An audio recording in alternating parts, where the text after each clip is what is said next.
আমাদের তেলের দাম শেষমেশ বৃদ্ধি হইল মাননীয় স্পিকার, কিন্তু তার আগে আমরা দেখলাম কয়েক কিলোমিটার জুড়ে লম্বা লাইন। আমরা দেখলাম মাঝরাত পর্যন্ত ড্রাইভাররা দাঁড়িয়ে আছে, তারা তেল পাচ্ছে না, কিন্তু সরকারের সেই ব্যাপারে কোনো হেলদোল নাই। আশ্চর্য হয়ে লক্ষ্য করলাম মাননীয় স্পিকার, মন্ত্রীরা যখন সংসদে বক্তব্য দেন তখন তারা অবলীলায় বলেন বাংলাদেশে জ্বালানির কোনো ঘাটতি নাই, কিন্তু মাননীয় স্পিকার যখন তেল নিতে যায় তখন দেখা যায় ৩ কিলোমিটার লম্বা লাইন। মাননীয় স্পিকার, সরকার সম্ভবত কিছু পদক্ষেপ গ্রহণ করবার ঘোষণা দিয়েছে। তার একটা হচ্ছে মার্কেট প্লেস ৭টা বাজে বন্ধ করে দেয়া।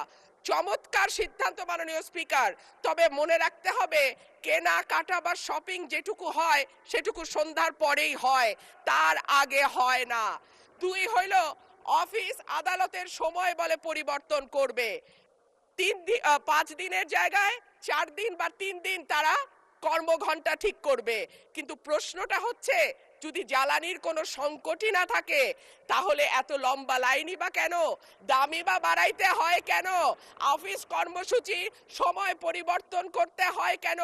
এই প্রশ্নগুলা তো ওঠে মাননীয় স্পিকার। মাননীয় স্পিকার, আপনার মাধ্যমে এই সংসদের কাছে আমি জানতে চাই, জ্বালানি মন্ত্রীরা যখন গণমাধ্যমে কথা বলেন তখন মনে হয় বাংলাদেশে আল্লাহর রহমতে কোনো সংকট নাই। ওনারা যদি পরিষ্কার করে বলেন বাংলাদেশে বর্তমানে কত দিনের অকটেন ডিজেলের মজুদ আছে, কতদিন চলতে পারবে, পাম্পগুলো কেন পর্যাপ্ত পরিমাণ তেল পায় না, তেলের মজুদদারি